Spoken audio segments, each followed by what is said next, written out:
So in front of me I've got REALME 10 Pro Plus. In this video I'll show you how to connect Pendrive to your smartphone. In the beginning, make sure that your pendrive has a USB-C stick like mine, and then go to Settings, enter Additional Settings and scroll all the way down.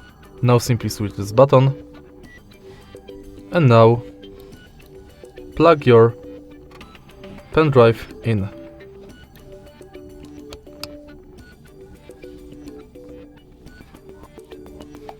Now we are moved to Files app. And as you can see right here, we've got the OTG section. Enter it, and now you can browse every folder your pendrive has. And that's basically it. If you find this video helpful, please leave a like, comment and subscribe.